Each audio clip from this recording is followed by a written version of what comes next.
तो चलिए आज एक बहुत ही पुरानी लेकिन जबरदस्त कहानी को समझते हैं।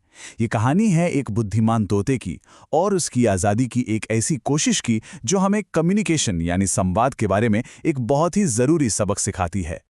अब जरा इस सवाल के बारे में सोचिए। ये एक ऐसी पहेली है जो सीधे सीधे हमारी आज की कहानी का दिल है। मान लीजिए कि कोई कैद में है और बाहर की दुनिया से बात करने का सिर्फ एक ही जरिया है, और वो जरिया वही इंसान है जिसने उसे कैद किया है। ऐसे में कोई गुप्त संदेश बाहर कैसे भेजेगा? तो कहानी है एक अमीर सौदागर की और उसके एक बड़े ही होशियार बातूनी तोते की। सौदागर को अपना तोता बहुत प्यारा था और उसने उसे एक सोने के पिंजरे में रखा था जहां उसे हर तरह का आराम दिया जाता था। अब तोते की हालत को समझिए जरा। एक तरफ था सोने का पिंजरा जहां उसे बेहतरीन फल मिर्चें मिलती थीं और सौदागर भी उसका खूब मनोरंजन करता था। लेकिन दूसरी तरफ उसका दिल तरसता था खुले आसमान के लिए, हरे भरे पेड़ों के लिए और उड़ने की बेमिसाल आज़ादी के लिए। ये आराम और आज़ादी के बीच की एक बहुत ही गहरी कश्मकश थी। और फिर तोते के जिंदगी में एक मौका आता है, एक ऐसा मौका जिसका वो शायद कब से इंतजार कर रहा था। सौदागर फैसला करता है कि वो एक दूर देश की यात्रा पर जाएगा। तोते के लिए ये एक उम्मीद की किरण थी। यहां पर जो बातचीत होती है ना, वो बहुत जरूरी है। सौदागर प्यार से तोते से पूछता है, मैं तुम्हारे लिए क्या लाऊं? तोता पहले तो सीधे सीधे अपनी आज़ादी मांगता है, लेकिन जब सौदागर साफ मना कर देता है तो तोता अपना प्लान बदल देता है। वो एक ऐसा अनुरोध करता है जो सुनने में बड़ा मामूली और मासूम लगता है। बस जंगल में मेरे दोस्तों को मेरा सलाम कह देना।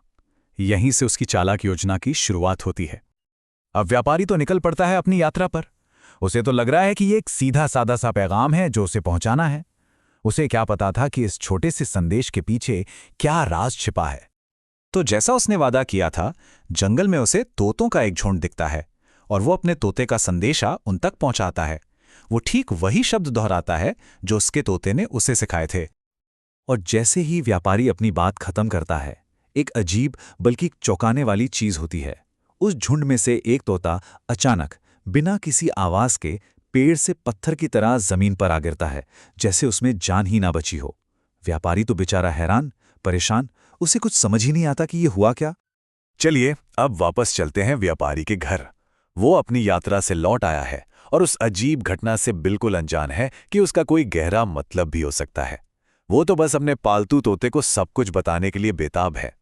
घर पहुंचकर वो बड़े आराम से अपने पिंजरे में बंद तोते को अपनी यात्रा के सारे अद्भुत किस्से सुनाना शुरू करता है। वो बताता है कि उसने क्या-क्या देखा और कहां-कहां गया। और किस्से सुनाते सुनाते वो उस अजीब घटना पर आता है। बड़े दुख के साथ वो अपने तोते को बताता है कि कैसे जंगल में उसका संदेश सुनकर एक तोता शायद सदमे से मर गया। व्यापारी ने जैसे ही ये बात कही, यकीन मानिए एक और हैरान करने वाली घटना हुई। उसका अपना पालतू तोता ठीक बिल्कुल उसी तरह अपनी डाल से पिंजरे के फर्श पर गिर पड़ा। व्यापारी के लिए तो ये दूसरा बड़ा सदमा था। अब व्यापारी का तो दिल ही टूट गया। उसे लगा कि सदमे से उसका प्यारा तोता भी मर गया है। वो बेचारा दुखी मन से पिंजरा खोलता है, उस बेजान से दिख रहे तोते को उठाकर धीरे से खिड़की पर रख देता है। लेकिन कहानी यहां खत्म नहीं होती। जैसे ही व्यापारी मुड़ता है, उस तोते में जान आ जाती है। वो अपने पंख फैलाता है, उड़ जाता है और जाते जाते कहता है, मेरे दोस्त ने मुझे भागने का तरीका सिखाया था, अलविदा। और इसी के साथ पूरी योजना का खुलासा हो जाता है। तो ये सिर्फ एक चालाकी से भागने की कहानी नहीं थी। इस कहानी में कम्युनिकेशन यानी संवाद का एक बहुत गहरा सबक छिपा है।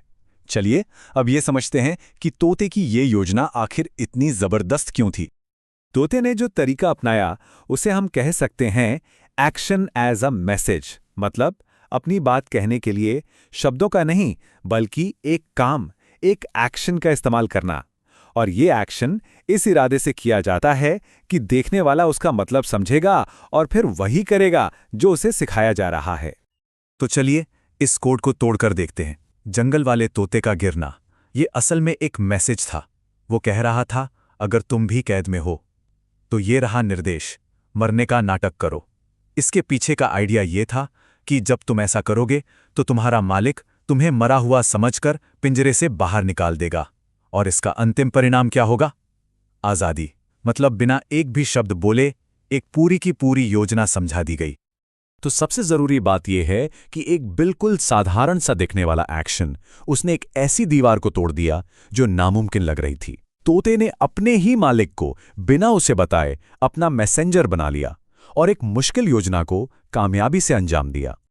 ये कहानी हमें सोचने पर मजबूर करती है ना? हम सबकी जिंदगी में भी तो कई तरह के पिंजरे होते हैं। शायद कोई बुरी आदत, कोई मुश्किल हालात या हमारी अपनी सोच जो हमें आगे बढ़ने से रोकती है। तो सवाल यह है कि इस तोते की तरह स्मार्ट थिंकिंग और क्रिएटिव कम्युनिकेशन का इस्तेमाल करके हम अपनी जिंदगी के कौन से पिंजरे खोल सकते हैं? इस पर सोचिएगा जरूर।